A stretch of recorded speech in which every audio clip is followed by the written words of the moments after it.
Thanks for joining me. Oh yeah, Across absolutely. the counter. Yeah, man. All right, so tell me what you got this morning. Today I got 2 4-count minis and just a little small hash brown with some Polynesian for the minis and Chick-fil-A sauce for the hash browns. I was trying to make sure I understood your text correctly. Yeah. Because when you said 2 4-count minis, I was going to like text back and be like TWO, 2 4-count minis, or like a number 2 4-count minis, but I don't even think. No, number 2 is actually the mini. Yeah, that could have been mixed up there. But I read it. Yeah. So I went with the egg white grill. As much as I would like the chicken biscuit or the minis. Oh, I got the biscuit. Fail. All right, well that's out the window. I meant to get the egg white grill with the English muffin. That is how it was rung in there. It's all good. So it's funny because you and I were talking, or I texted you this morning, because it's March 6th today, but I went back and looked at our texts because you and I both came for orientation on March 7th of 2024. Coming up on a year. Yeah, tomorrow is essentially, a year since like actually doing something that began the Chick-fil-A process. It's crazy. So it's flown by. Yeah, how's it been over the last year? It's been awesome, man. A lot of learning, a lot of growth for sure. Just as far as just development and learning leadership, just from David and Sam, Jonathan, and all those guys. Yeah, it's been great. Honestly, it's been a really awesome experience. I'm definitely glad I pulled the trigger and decided to come on with David for sure. Okay. I'm sure you've learned a lot yourself in the year. Yes. Well, a lot about the organization for sure. And it's definitely been cool because in other aspects of my life, like being able to take some of our directors' meetings and the content they've gone over and let that feed into other leadership areas of my life too has been fun. Yeah, no doubt. But so let's go back a little bit, learn a little bit more about you as a person. So I was thinking through what I do know about you. So first and foremost, we need to attack the question of Lovelady. Yeah. Your last name. Yeah. Okay, Aidan Lovelady. Do you have any idea where your last name or any ancestral history? Not, if you don't, that's fine, because I know nothing about my last name. So, the story that I've been told, which I don't know if it's true, is that whoever knows how many 100 years ago, my great something grandfather, I want to say it goes back to England is what I've heard. I don't know that we know for sure. This is what I've been told. But, well, and I think I saw an article, I can't confirm this, but I saw an article that like some of the ancestral history type apps and things aren't actually legit. Which I don't even know if it's gone through that. I think it might just be kind of passed down through the generations. But they do say that somewhere down the line there was a ladies' man. Believe it or not. A ladies' man? Yeah, he loved the ladies, is what they say. He, bit of a player or something, if you will, that's what I've been told. I mean, I don't know where else you'd get the name Lovelady from. And it's so interesting because at what point does somebody actually introduce your last name? Yeah, kind of make that call. Be like, so this guy, we need to give you a last name. Yeah. And clearly you love the ladies, so there you go. I don't know. Well, and honestly, I'd be curious tracing back, like, where did last names actually begin, period? Yeah, I've always thought about that. Because I know, like, take biblical history, for example. It's usually so-and-so the son of, or it goes back to their father. Yeah, there's not like whole last lot of name, names. So, any historians out there, if you know the origin of last names, which you could just ask ChatGPT right now, but if you know, leave it in the comments, let us know. They can give you some sort of answer. Yeah, it is something interesting to think about. You hear all the different things, you know, like I know some Masons, and they say that like they had like brick Masons and stuff in their family. Sure. So it is interesting to think about when, you know, Aidan the when that lady lover. Yeah, you know, that's yeah. Well, somewhere down the line. Speaking of lady lovers, I know you belong to one lady. I do. How long have you been married now? We have been married for about 2.5 years. Yeah, we had our son 2 days after our 2-year anniversary, and he is 7.5 months. So yeah, 2 years and 7 months we've been married. Wow. Yeah, my lovely wife Trinity. All right, let's get into fatherhood then. How's fatherhood been? I hear it's the best hood. Sorry. It's been great. It's been definitely a roller coaster. Been tiring at times, but yeah, it's been awesome. You know, it really is. You don't really. There's nothing you can compare it to until you're actually experiencing it, which I'm sure you know all about. It's just it's awesome seeing him grow, and you know he's in that age now, 7 months, where he's just learning new things. Yeah, that constantly, personality and, starts to. Yeah, and he's lost most of the he's constantly like making new sounds and doing new things and trying to move different ways. It's always fun changing a diaper when he started rolling over about a month ago or so. So it's like we'll be changing his diaper and he's just flipping like. Yeah, but no, it's awesome. It's super rewarding for sure. Is there anything, which it's, you know, I know at 7.5 months, this will obviously change as he grows older. But is there anything that you thought about fatherhood? Because a lot of people are like, well, if I was a parent or if that was my kid, this is what I would do. Are there any of those things that you've seen that you were like, yeah, this is exactly how I would like to do this, and you followed through with it? And are there any things that it was like, you said, oh, I would do it this way, but then the reality is, no, you're not actually doing it that way. You changed your opinion. That's a good question. I will say one thing that me and my wife were both big on is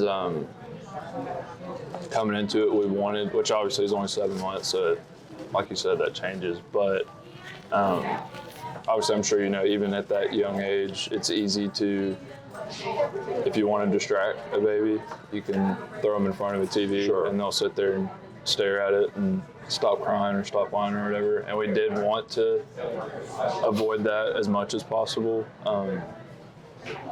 And I feel we've done a pretty good job so far of kind of resisting that temptation of like, man, we're just tired. And, you know, even when we're like watching TV or whatever, if he's flipped around looking at it, then he's immediately stopping everything he's doing and watching it. But we're doing a good job of kind of fighting that temptation. And Are you like, no, look at us right here. Yeah. Don't look at the TV. Now, is that like a full restriction, or are you just trying to find like the right balance? I mean, we just want to find that right balance. I mean, obviously, you know, like we watch TV. We're not going to be watching TV and telling him like, no, you need to be outside. Or you can't watch any TV at all. But just kind of find that balance, and like, I feel like we just want to avoid using it kind of as a crutch, I feel like. But I will say something that I have already realized is, you know, I feel like we always kind of like judge when we saw like kids on phones and stuff, but it's like no, I can see very easily how, because when you realize how quickly they'll stop screaming, doing whatever they're doing to sit there and do that. Yeah, I definitely have definitely gained some respect and understanding of how strong that temptation is to be like, all right, I need an hour. You sit here and stop doing everything you're doing. I like the way that you talk about it as a crutch, because what comes to my mind is without purpose. And the reality is, obviously, like anything in life, but especially in parenthood, doing things purposefully. And so it's easy to fall into this habit of just doing it that way. Yeah, you need some peace. Yeah, you need some distraction. But if you're not intentional about that, then I think that's where it does. Years later, you look back and you're like, oh, okay, hold on. We've created some really poor habits here. Yeah. Like, my kid doesn't know how to exist without a phone or without a tablet. Yeah. Versus the recognition of using it purposefully to, number one, they're going to be introduced to these things in their lives. Yeah. And so how can you give them a healthy understanding or healthy outlook on it? Because the thing I struggled with a lot was like, okay, let's say we're going somewhere and my kid wanted to be on their tablet or as they're getting older now with their phone. You know, my oldest is turning 14 in a week. And so I have 14, 11, and 9, 2 boys and a girl. And so they're kind of at different stages. But going out, if they're just riding in the vehicle for a 15, 20, 25-minute drive, we would find that they'd want to hop on a phone or a device. And it was always difficult because, like, well, if I'm not like out necessarily with someone, like if you and I were going to hang out, I'm not going to sit on my phone while, we're probably going to have a conversation while driving. But with a family, you're kind of together a lot. And so you kind of just zone out in your own world sometimes. And so if I were riding in the car, I drive most of the time, but if I were riding, I might pull my phone out just. But it was, so I would take that and be like, well, if I'm going to do it, why is it wrong for them? But I think it's also recognizing it's not a one-for-one comparison with our kids. Yes, there is the idea of modeling healthy habits, but you've also, as an adult, hopefully had the time to mature to understand when is the proper time to use your phone and when's not. Yeah, and they're in such a developmental that you do. It can't just be like, oh, well, you're on your phone. It's like, yeah, you're right, I am. But I don't know, it's just an interesting thing because it can't always be one for one because they have to develop the mature outlook on their phone. Because then, let's say they're doing that, but then they're somewhere with some friends, and you would like them to engage in conversation, even if they're younger, like learn how to have some conversation, but yet they go here, you know, and because they haven't developed that ability to know or to even have the maturity to say, I'm just going to choose not to look at my phone. I'd like to. That's not the proper time. Yeah, because I've even told my wife, like I think back up until probably 4th, 5th, 6th grade, I was always like an avid big time reader. And just that was kind of like, you know, how I'd escape or whatever. It's just, I mean, all sorts of like fiction books, and I was big on like Percy Jackson and all that stuff growing up. But then probably around like 6th, 7th grade, which I'm sure has something to do with like when reading started becoming more mandatory at school and stuff, you know, just the natural thing as a kid is to, well, I don't want to do it now. But I told her, the more I thought about it, I think it was probably around the same time that like the iPod Touch came out, and like I got that for the first time, you know, and it's just, as a kid, I mean, obviously some people, I mean, everybody's wired differently. But yeah, so I've noticed like as I've gotten older, I've had to kind of build that habit back of, you know, wanting to read for knowledge and to gain knowledge and stuff, especially as I've been here, because, you know, David's huge on reading books. And, just as a leader, that's kind of how you grow is, you know, by listening to different podcasts and reading books and stuff. So I've definitely kind of had to kind of rewire that side of my brain to get interested back in that. And a lot of that's, you know, that attention span thing and all that. But I do think, at least personally, that kind of that technology side of it kind of impacted that. Just because, you know, as a kid, you know, flashing lights and that instant gratification in different games and stuff is, just feels more interesting than sitting down and reading a book, you know. So I've definitely kind of had to build that habit back up for sure. So I think that definitely has something to do with it. Well, and there's definitely no shortage of information around how those things impact our viewing habits and our attention spans. Obviously, even with, you know, how YouTube Shorts, or Instagram Reels or anything like that, or TikTok, becomes more of a primary way of people consuming content through short form clips.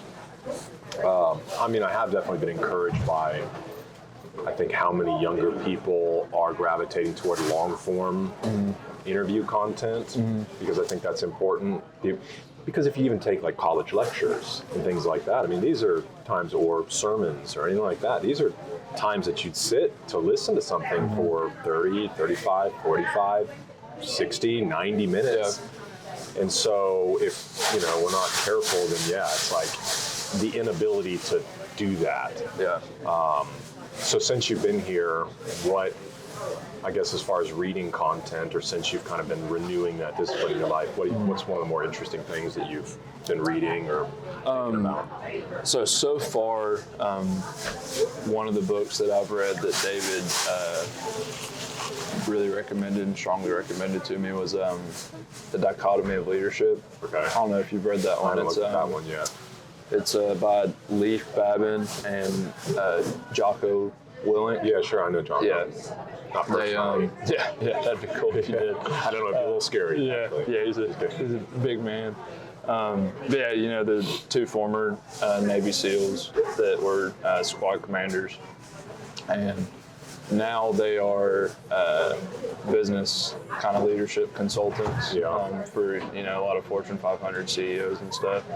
And it was just a really interesting book because they take super practical principles, kind of like, you know, one of the big ones that I've actually kind of been diving back into now that I've got, because I read this back in kind of end of May, June of last year, right before we had the baby, which was also right before I became a shift leader. I was becoming a coach when I was reading it. Now I've kind of been getting back into it a little bit, just rereading it. And one of the ones that's been really sticking out to me is kind of, as a leader, kind of staying calm under pressure and all that, because you're, you know, everyone under you is going to kind of follow your lead on that. I was actually talking with Christina, you know, over the shift leaders the other day about that. That's something I've been really trying to focus on, is kind of in the chaos of the day that we can't have at Chick-fil-A, you know, when everybody wants their chicken and we're up to the road on the halfway out at 27, you know, when that's kind of on your shoulders as the leader, shift leader for that day. It can be a lot, you know, wanting to serve our guests well and make sure that, you know, we're serving safe and craveable chicken, and we're doing it, you know, fast, but we're also being hospitable, you know, doing it with a smiling face, and creating those moments. So it can get stressful. So, you know, I've been really trying to kind of model for everyone around me that, you know, like, it's all right, it's not the end of the world. And it's interesting reading kind of from their perspective on it, because, you know, like, you hear the saying, like, it's not life or death, which obviously here it's not life or death, you know. But for them, it was a lot of their stories, you know. They tell stories of when they're overseas, you know, and they got people shooting from all sides, and, you know, one of their guys gets shot or whatever, and they've got to, you know, and they've got to lead from the front or even lead from the back. He also talks about that, kind of leading from the back, you know, like kind of taking that step back to where you can see everything that's going on. Because if you're, you know, like in the trenches of it, it's kind of hard to take that step back and really know what's going on. So yeah, it's been a really useful tool, and a really honestly just interesting read, because kind of the way they frame it is they take a concept like that kind of like staying calm under pressure, and then they first tell a story from their time serving overseas, or even they tell some stories about just when they were training their squadron and stuff before they went out on missions. So they tell that, and then they kind of break it down and explain so they first just tell a story, just kind of a narrative story, which it almost feels like you're watching like Lone Survivor or something. You know, it's an interesting read. And then they explain it in concept form, kind of how that story relates to leadership and kind of what that chapter is about. And then kind of the third segment of every chapter is then they then tell a story of business that they have as business consultants. That's what they do now. They tell kind of a story where they've helped, you know, a CEO or a leader or an owner of a company kind of take that concept and use it in the business world. So it's kind of two real life examples, one kind of business, one military, and then they kind of sandwich that with kind of explaining the concept. So yeah, it's a really That's interesting. similar to how Patrick Lencioni writes. So for people, you know, that may struggle with reading leadership books, I think that kind of writing, and again, Patrick Lencioni, typically he does a leadership fable, which I think is based on his consulting work ultimately. He just changes probably names and certain scenarios, but Is that the Eat the Frog guy? I can't remember. I know 5 Dysfunctions of a Team, Death by Meeting. And so the whole like 5 dysfunctions of a team, I think, is about a new CEO that comes into this company that was expected to perform really well because they hired all these big players. Yeah. And it's almost like if you were to imagine, forming the Bulls again, and you know what you know about Michael Jordan, Scottie Pippen, Dennis Rodman, and all these guys, and you're like, yeah, I need those guys on my team, but then they don't know how to work together. And so the whole thing is this idea of her coming in as the new CEO, trying to pull this thing back together that everybody thought should have done really well. And she comes in and figures out like, okay, like here's all the issues. Like this person can't work with that person. This person comes to the meetings and it's just a drag. And so he tells this whole story. And then the other half of the book is diving into the principles. Okay. But no, it is good with Jocko because obviously, like you're saying, it's not necessarily life or death, because that's where you get into like, first world problems. But the reality for us here is like, yeah, if we're not doing a good job, people don't come eat here. People don't have jobs. Yeah, I mean, it is that's what I always tell them is like, anytime I'm talking to them, I'm like, our reality is our reality. This is what, obviously, there are people that the stakes might be objectively higher. Sure. But for us, like, this is our life. Yes. This is where we're at 40 hours a week. And with that, we're kind of called to steward that wealth. Right. I mean, that's kind of where I try to come from. And, that's something I was talking with Sam about that I appreciate so much about David, is you can tell he really embodies that. He doesn't do everything he does for man like he truly does, do it for the Lord. Yeah. He wants to steward everything that he's been given well. Right. So that's something that I've really been trying to kind of embody. And the reality is, like, you can glamorize any kind of work, but at the end of the day, a lot of work is still work. Yeah. And it has its moments that are like, this is awesome. Yeah. And it's going to have its moments that are like, oh my gosh, this is awful. But part of that is if you don't bring the kind of attitude to make something succeed, then it's just going to be doubly awful. If nobody's coming in here to eat, then we're a dead place. I always thought about like, I'd rather, so obviously I didn't think this way so much when I was a teenager. Maybe if I worked for Chick-fil-A and had somebody instilling these leadership principles. But working for a clothing store where you're just sitting behind the counter and like nobody's ever coming in there, and you don't ever have to fold clothes because nobody shops there, and it's not really making any money, and nobody talks about your brand, and you're just sitting behind the counter on your phone. It's just like, dude, come on. Yeah, I would much rather be in the place that's like, yeah, we'll be right with you. Yeah. Fold the clothes, step behind the register, and then all of a sudden you're like, whoa, that was crazy. But there's definitely something more in that than just being a part of something that's like, yeah. And you might, I feel like human nature is to like think that you might enjoy that, when you're in the trenches of it and you're exhausted and you're tired. Sure. Like, man, I wouldn't hate there are times that it's like, and then all of a sudden, and like I've had a couple jobs like that in the past where it was like, I was making the same or whatever as I was at other places. Sure. And I'm like, I'm not doing nearly as much work. It's at least not nearly as much physical work. Yeah. So it's like, that seemed enticing, but then after a while you start to kind of miss the running around and the busyness. I think if you're growing as a leader too, if you're a person that is trying to steward your life well, ultimately we operate a lot around here, and I know you and I both share in common our faith, and so for us, this feeling of like, I don't want to waste my life, even if I'm here serving chicken. We say chicken is the vehicle for impacting people, ultimately, that we're able to have conversations, that we don't know the things that a lot of people are going through that come through our doors, but if we can just be a bright moment in their day, we never know how that can impact somebody. And so I think if that's like your driving factor, you can't settle for long. Eventually you're just like, what am I doing? Like, I want to be more effective. I want to be growing. I want to have impact. And that doesn't have to be your name on billboards. It can just be being an awesome coach, awesome shift leader, awesome boss, and having that opportunity to maybe help teach people some of the things that you've learned. But no, I like that idea with Jocko, again, the idea of the stakes being high, But it is that reality that if they're in the trenches, they're catching fire from one direction, and then all of a sudden somebody does get injured, you've introduced a whole nother element that's like, dude, we already didn't have the ability to deal with what we were doing. Now we need to deal with this.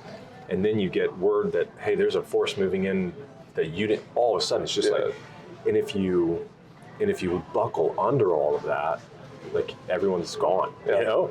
And so the same here, that if you're already busy, now all of a sudden the drink machine breaks, which we had happen the other month. It literally would just not stop pouring. Or the ice machine. The ice machine. Love that when the weather starts heating up. Something goes wrong in the kitchen and a batch of chicken gets burned. And then you got a school bus pull in. And then the school bus. Now everybody's panicking. But and it does. All of a sudden, you can get to like, what should I prioritize? What needs my attention? And the ability as a good leader, and obviously learning the restaurant more, is the ability to take in all of these variables, the ones that you were expecting and the ones you weren't expecting, and how do you start making calls? Is where you're standing the best place, or should you put somebody there so you can step back and go address a different problem? How do you keep them motivated? All those different things. I always try to think, like, kind of the number one thing that you want to think of is, like, if you were in our guest shoes, whoever's, we've got that kind of lead car metric in the drive-through, and then obviously we don't have a metric for it, or a timer or whatever, but it's kind of the same idea on front counter, who's in the front of the line, and it's, if you were in their shoes, how would you want to be served in that moment? People are going to be understanding. I mean, if something's broken or whatever, then hey, it might take a minute or two longer, but just explain that to them, and show them that you care about them and you want to serve them. And we always say that kind of that fast but not hurried. That's what I try to remember too. Oh, that's really good. That's another kind of trap that's easy to fall into, is when when you've got a line out of the door in here, but then you also have the drive-throughs wrapped up to the road. It's kind of easy to, it's like, oh, we've got their food, we got to get them through here. It's like, no, you want to be fast, but like, let's make eye contact with everybody. Let's have it. Even if it's just a 5-second moment, let's have that moment. Have a blessed day, man. Like, hope you have a good day. Thank you for coming and seeing us today. Because at the end of the day, like you said, we serve chicken. It's kind of the vehicle, the avenue for what we do. But True would always say we're in the people business. So it's, without them, it's just chicken. We're just cooking chicken for nothing. So I really love that idea, fast but not hurried. What other things do you think happen when you're hurried? What's the problem with being hurried? I think the number one thing is Carson had to get his camera time. No, he's just upset that I didn't ask him to be on. You have something you want to say to the people, Carson? his camera's shining now. Yeah, now he doesn't actually. No, I feel like, the number one thing is guests don't feel seen, which, nobody wants that. If you're already waiting longer than you anticipated, then you want to feel seen. You want to at least feel like they're aware that they're a little bit behind. And at the same time, if you're not careful, you can start screwing orders up really quick. If you're so worried about getting stuff out fast, then all of a sudden you're talking about the guest doesn't feel seen. We're behind, so they've already waited 5-6 minutes, longer than they should have. Then on top of that, they're getting the wrong food. We're missing a fry. We're not giving them the right sauces. We gave them the wrong drinks. We forgot a milkshake. So if we're not showing that care, we're just so focused on just getting people through, then all of a sudden you're talking about it can just spiral really fast. And no, I think you hit the nail on the head, because obviously if things are now, best case scenario, we are fast and everything's just flowing well and everybody's moving. But in the scenario where we are finding ourselves a little bit behind and trying to catch up, I don't know that there's many things worse. Obviously, not globally, child hunger and child slavery is worse. But like, as far as in the context of like going and grabbing your lunch, is if, yes, you didn't feel like the person was kind, okay, strike one. Strike two, this is taking forever. And the hard part is, sure, there are some people that are just rude. But I've been in the place where I'm always trying to extend grace, especially having worked here and understanding what are some of the things that could be going on in the back, where everybody is trying their best, but they're just things. In the heart. Yeah, exactly. In the heart. In the heart house. And yet it's still like something goes wrong or didn't prepare well or whatever the case may be. But so yeah, you don't feel like the person genuinely cared or they were rude or whatnot. It's like, okay, strike one. Strike two, this is taking forever.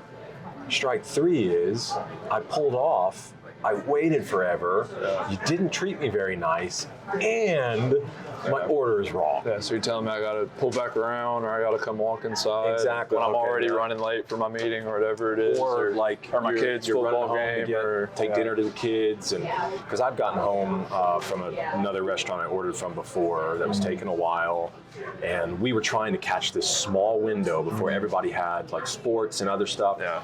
And I came home and I didn't check the meals, and they were missing one of my kids' meals. So we're sitting down, everybody's getting ready to eat, and now my daughter doesn't even have a meal, and I was just like, you know, it's like, all right, everybody, take a little bit of yours for your sister. That's what you talk about, first world problems. But that's what I always try to remind myself is like, like first world problem. It is good to have that awareness that, we do have it really well. Just living where we do, just you're automatically in the top 5% of, just wealth, honestly, just living in America. But, everyone that lives here, our reality is our reality. A lot of people, we don't know what it's like to live anywhere different. So with that said, it's like, that those frustrations and in that moment are very real. You know what I mean? Like you have the stresses of life and all that, and all you want to do is just feed your kids quickly, and then all of a sudden you're running behind, you're gonna be late for this meeting, your kid's gonna miss this practice, and then now we're missing a meal. So no, I think that's good. The application to others within whatever job or scenario they have, even within family or marriage or parenthood, it's very easy to get flustered, and get hurried about things, and the ability to command ourselves, like take a breath, calm down, and start making the right calls, the right decisions, putting the energy in the right place versus just letting it all crush us and acting out in ways that are not helpful, not beneficial, could be damaging. That's an important skill to learn. That was interesting when you were talking a second ago about, kind of the blessing of where we live and stuff, because I know that your parents were passionate about foster care or adoption, foster care. Yeah, we personally, we never officially fostered. My sister lived with us for probably 8 or 9 years before she was officially adopted. She was like 27 when did an adult adoption. It's really just a name change. It was funny. My parents were surprising her with for Christmas that like, hey, we want to officially do this if you're cool with that. Yeah. But then she had already gone through the process and she was surprising them with that the same Christmas. Really? Yeah. So like unknowingly? Yeah. Wow. So so she wasn't officially. So they were coming asking, and she was coming like, hey, I'm doing this. Yeah. So that was cool. Where'd that relationship come from? So my dad was the youth pastor at Southern Hills, and my sister was in the youth group, and she came to stay the night with us one night. She just needed a place to stay that night. There was something going on with her family at home or something. So she was just like, hey, I need a night. And Dad was like, yeah, come on. And then that night turned into like, hey, you think I could like stay the rest of the week? Like a Wednesday night after church or whatever. And I was like, yeah, sure. And then honestly, I was probably 7 or 8, so I just remember the details that I've kind of been told and stuff. But long story short, she never left. Stayed with us forever. Started calling her my sister after a couple of years, and then a couple of years after that, we adopted my 2 brothers from Nicaragua, Roger and Elijah. How old are they? They were older than me. I'd say, I think Roger is 27 probably, and then Elijah is probably 29 or 30. Yeah, so my family's got a big heart for adoption and just missions in general. My mom was actually adopted, and then closed adoption as an infant, so kind of always had that heart for it. And then we were down in Nicaragua on one of the mission trips with the church, and their mom was sick, and she asked my dad, will you just make sure my kids are taken care of if I pass away? And he said, yeah. But at the time, you didn't realize that they had 13 siblings. Now, Check those details. Yeah, 8 of them were over the age of 18, so there wasn't really much option there. Sure. But 5 of them. So we adopted Roger and Elijah, and then Narcissus, Selena, and Lucas were adopted by 3 other families in the church and the community. So they're still, it's really cool. They're all still in Carrollton. We're getting to see each other. Yeah, it's definitely a cool, unique, that is cool. kind of family situation, you know. And they were actually like, adoptions out of Nicaragua are very, very rare just because they have a very corrupt government down there. So I think they were the first adoption that had happened in Nicaragua in more than like 20 years. Wow. And it was 5 of them to 4 different families. So. That's amazing, man. Okay, so I know you start your shift in a few minutes, but I have to ask this question. I thought about it a minute ago when you were talking about shift leader. Because I've heard that shift leader is one of, if not the most challenging positions within the restaurant. Do you agree with that or disagree with that, and why?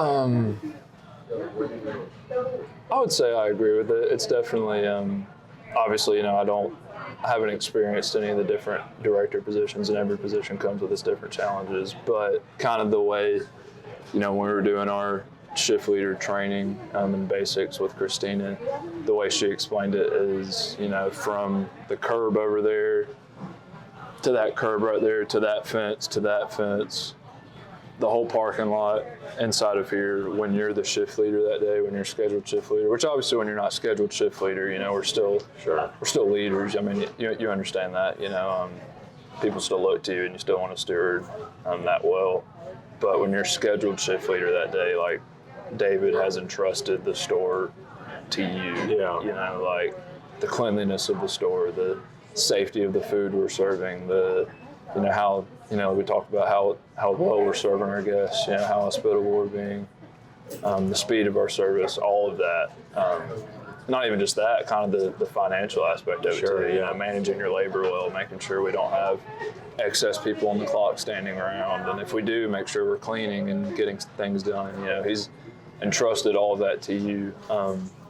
I think kind of the way I'm wired, I enjoy it. I don't necessarily find that kind of the management of it in and of itself super difficult, but kind of the weight of it for sure. You know, it's definitely a very weighty position when you think about it like that. That kind of David has entrusted the store to you. You know, if something crazy happens because you screwed something up, it's on you. You know. So yeah, it's definitely can be difficult. You know, especially in those stressful moments when everybody's looking to you. You know, you kind of want to right the ship, make sure you're kind of that steady kind of personality, making sure everybody's doing all right. But yeah, it's definitely probably one of the weightier positions, I would say. You know, you kind of feel that. Now, as far as just being like difficult on a crazy day, second manager or catering lead, I would say, can be more difficult. Just to kind of piece everything together. You know, on the days that we have 9 deliveries within you know, an hour window or whatever, trying to kind of communicate with the shift leaders, say, hey, who can we pull off to get these deliveries out? And also we only have the one transit, so it's like, you know, who's taking their personal cars, and, you know, making sure we're getting those people payouts for the gas and all that. Yeah. And making sure we're doing that catering with excellence, because, you know, people have come to trust us in the catering sphere. That's why they order from us. You know, they know it's going to be right, which that's completely on you as the catering lead when you're that second manager. Yeah, there's not a lot of room for error in catering because... Yeah, I mean, because people are spending a lot of money. It's usually very precise because they know X amount of people are coming, so we have to have everything, and then making sure that whatever kind of plasticware, serving utensil type condiments, things. all that thing. Getting it done on time. Yeah. You know, because again, catering is usually it's event based. Yeah. Because I mean, literally, you leave out a serving spoon for a nugget tray, and all of a sudden you can talk about you're throwing off a whole. You know, people are at a meeting, and all of a sudden they're having to grab nuggets with their hands, or somebody's having to leave. The tray off. Yeah, I mean, like, so yeah, that's that definitely. I feel like on a crazy catering day, we always have a ton of catering. You know, like around the holidays, especially and stuff.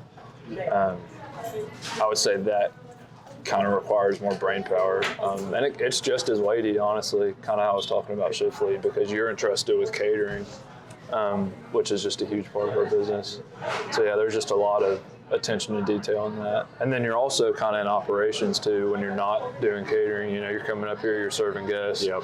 Then a guest walks in, hey, I'm here to pick up a tray, and then you got to go back, and it's like, oh man, I forgot to put it together. Now they got to wait. That 5 never minutes happens. Yeah, that never happens. Not anymore. Just kidding. Not anymore. Not when you're around. Yeah, not anymore. I've made that mistake in my early catering days. Yeah. That's what I love about here. You know, it's everybody pushes for excellence. You know, because that's just something that Chick-fil-A as a whole, like from the corporate level, is big on, is excellence and that pursuit for excellence. And you know, it's not done like in a condescending or demeaning way, but you know, I mean, I mess up 1 or 2 catering orders on one of my first catering shifts, and then, you know, I mean, I heard about it, you know, and it's, you know, like, hey, come on, man, you can't, like, we've entrusted this to you. But, you know, it helps you kind of going forward. Like, all right, I'm going to do that again, you know, can't, which that's why we do that, you know, because we want to make sure our guests are served well. And you kind of want to come from that mindset that if somebody's not pushing you, if they're not coaching you, if they're not, you know, getting on to you for things you messed up, then you should start asking questions. Yeah. It's like, oh, maybe they don't care about me anymore. You know, maybe you faded in the background. Yeah, you know, now, I mean, yeah, if you're not being pushed, then, you know, so. Well, I had definitely talked to you for a whole nother hour, and I got a ton of things I didn't get to, so we'll have to do a round 2. Yeah. But dude, I appreciate you so much. Man. I appreciate you. I hope that you have a strong shift, and I look forward to it. joining me. Oh yeah, man.